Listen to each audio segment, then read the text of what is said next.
As a beginner to blues soloing, this is the first scale I learned.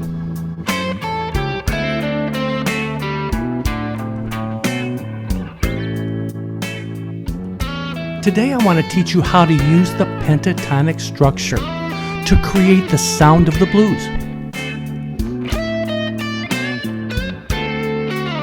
You might be a beginner at blues soloing, but you do not have to sound like one. This is how I wish blues soloing was explained to me as a beginner. You'll get the most from this blues soloing lesson if you grab your guitar and follow along with this detailed, beginner-friendly breakdown. Let's get into it. If you're a beginner at blues soloing, or maybe you've been trying to play blues solos for a long time, this lesson might be a stretch, but I will do my best to explain blues soloing like I was talking to my beginner self. In the blues backing track that we're going to work with today, this slow blues is in the key of A, standard 1-4-5, meaning it's an A7 chord, D7 chord, and an E7 chord.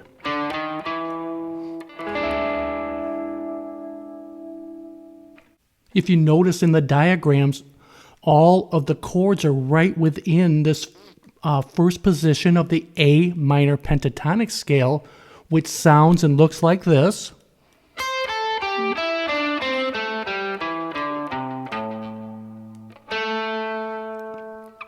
It's the first scale I learned. A minor pentatonic was it. The mistake I made, and probably a lot of you as beginners to soloing, is that we literally just try to play up and down all of those notes. A good way to look at soloing is not using all of these notes in this scale. It's meant to be structure. And a good way to look at it is to create small musical phrases over each chord, like making a statement over each chord. I'm going to show you how to do that in the easiest way I can, because this will take you and really skyrocket your guitar playing and make it a lot more fun. So all of these ideas today, these blues soloing ideas, are going to be movable to any key. We're just staying in this key of A today for the great backing track. I'll leave a link for that track in the description. Nice and slow so you can really hear the chord changes, which is so important. Learning this stuff slow first, getting that foundation, is going to help you with playing faster tracks with quicker chord changes. You're going to really have a nice foundation here to play some great blues solos. So the first thing I want to show you, and I'll do a quick demo right after I show you this, but this is the A minor pentatonic on the last three strings, G, B, and E strings.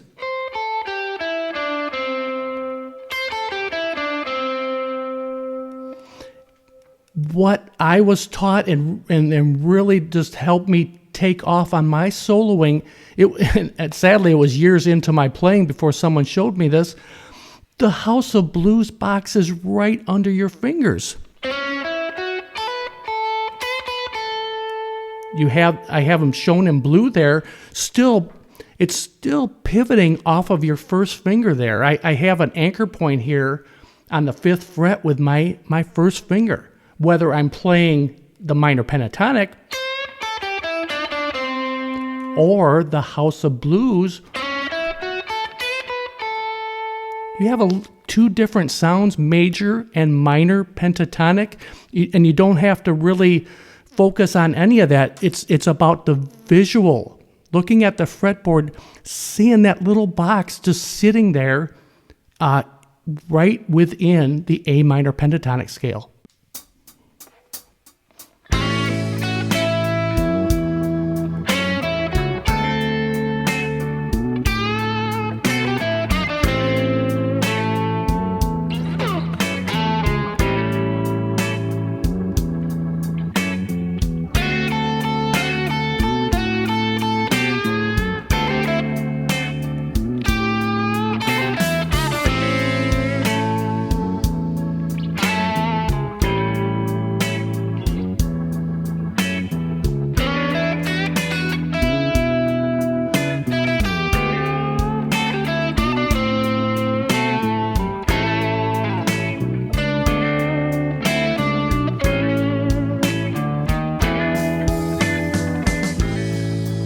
by simply following the chords.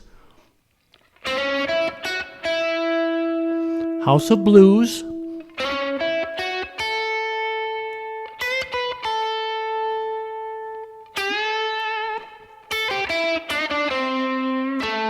And then back down the minor pentatonic scale. The mixture of going up the major scale and back down the minor is just a great way to get started to just create different sounds within the blues context, the blues form. And just really use your ear to follow these chords. I had them on the screen there to help you, but do it over and over. Grab your guitar over these backing tracks. Most of them show the chord changes. Follow those changes, making a little statement, making a phrase, saying something about each chord as it comes up. And they can be short little statements like I did at the beginning here. A great bluesy move is always sliding up to that. It's a major third of the A or A7 chord, C sharp note, but sliding from 5 to 6 on the G string, hitting 5 on the B string, then 7-5. Try it again, going up to the A note, the high A. 5th fret of the E string.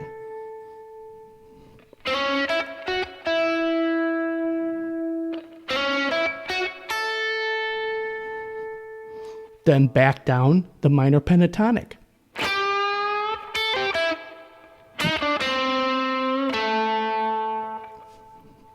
This is a little more advanced, but it's still right within reach if you work on this. So full bend on the 8th fret of the B string, little vibrato, and then 5, 8, 5 on the B string. 5 on the E string, 8, 5 on the B string. First part. Really kind of quick statement. So that next phrase. So on the G string, slight bend on 7 of the G string. Hitting 7, 5 on the G. Get back to home base. 7th fret of the D string is the A note. And on these diagrams, the chords, I'm really going to hone in on this root note, this home bass note, because it's so important to know where that is within the context of what you're playing. Because like this blues is in the key of A, you need to know and where that home bass note is. Always know what, you don't have to always play it, but it's kind of your pivot point. So I'm starting with that full bend because you're reaching up to the A note. If you're having trouble bending, just bend up to the tone. You're bending from this G note to an A note. And then hit the note, just play the note that you're trying to hit back and forth.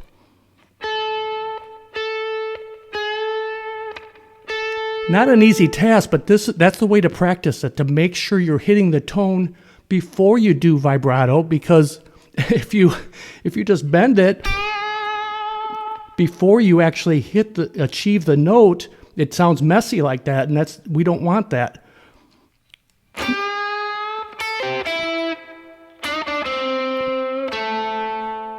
Just a great little phrase to get back down the minor pentatonic scale.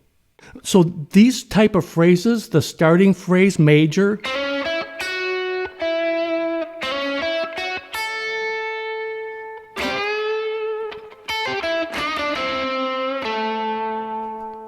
and then as we would go up to the E chord, E7, D7, and back to A7, I like to go back to that major sound a little bit. Sound has a great sound to it. you're getting back to the D, you can slide up from 6 to 7 on the B string and hit your home bass note, A. This is the major third of D. It's good to know that, but you don't have to know that for this lesson. It's more the visual that when a D7 chord is being played, that sounds great over it, and it's right within the A minor pentatonic. You have that House of Blues minor pentatonic.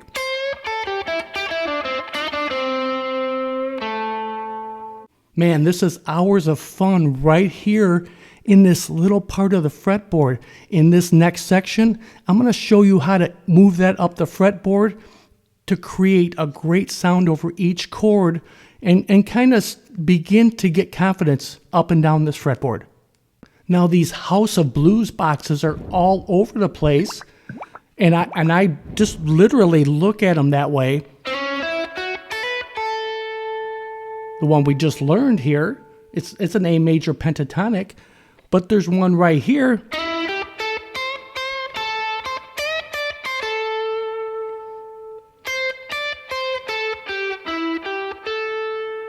Still keeping in mind, in red I have this root note, the home bass note. I always kind of pivot off my third finger when it's the minor pentatonic, because that's what that box is a minor pentatonic. But when we go to the major sound, I'm pivoting on this next one, I'm pivoting off of my first finger.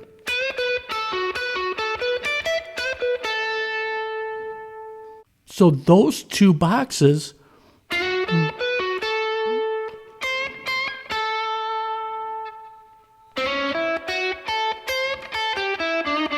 covers a lot of ground. So if we start with this first box here,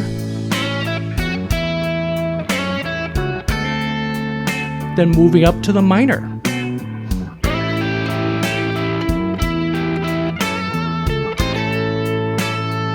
Up to the next, the major.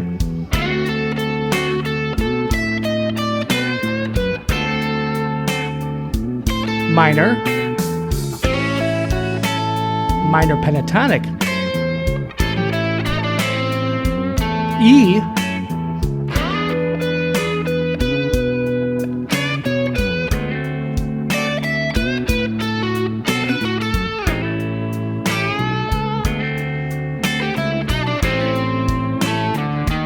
Getting back to the turnaround.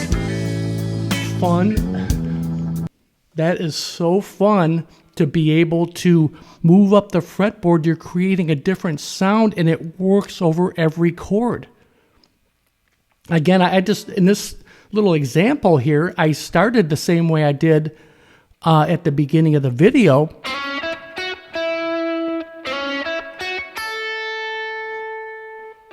Then you can slide up to that next position. It's a minor pentatonic position box that I'll put that on the screen again.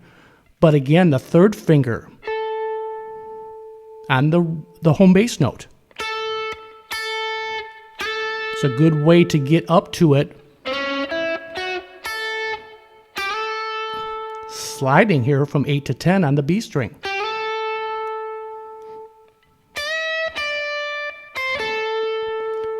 Just a quarter bend on the 10th fret of the E string. Release and hitting 10, 8. Hitting 10 on the B string, your home bass note.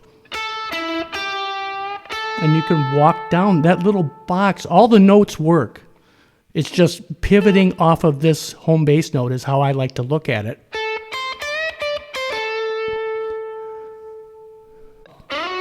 To this next one, I'll put that on the screen again, pivoting off of your first finger here.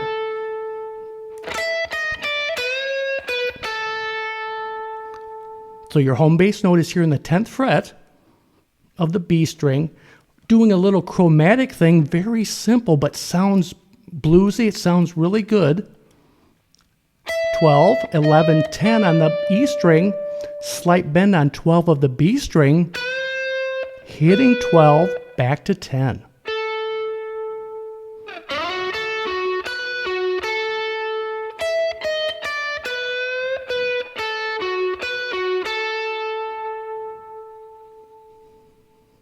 Then I kind of went back down as it went back to A, the A chord. That was kind of, this works so well over the D chord, always. This works very well over the 1 chord. This works great over the 1 chord because you're hitting that major third there. And obviously, the A minor pentatonic works. But we want to, I guess the goal of this video is to get away from this sound. Because that is not a blues solo. That is, again, that is structure to create a solo. But the tools are there, the notes are there to create it. But, and again, looking at it as making a statement over each chord, it sounds, it's a stretch for a lot of you, I know it. But this is what it's going to take to get you out of that stuck feeling, out of that feeling like you're not worthy of even playing the guitar sometimes. I know I felt like that. These little phrases, this simple soloing is going to take you and skyrocket your guitar playing. I hope it does get you excited again. Another thing I did in that quick little demo, I slid up another fret. So there's another box here, 13 on the G, 12, 14 on the B, 12, 14 on the E. That's kind of an E major sound right there. D major sound. A major sound. And how to simply locate those is the chord. Because we have the A7 here, it starts with that note there. Fits perfectly over that chord. D.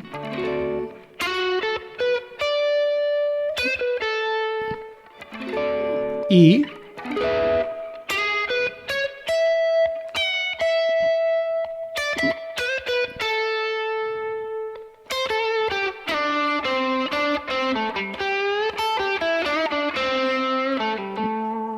When I learned this blues soloing technique, this movable House of Blues box, my guitar playing skyrocketed.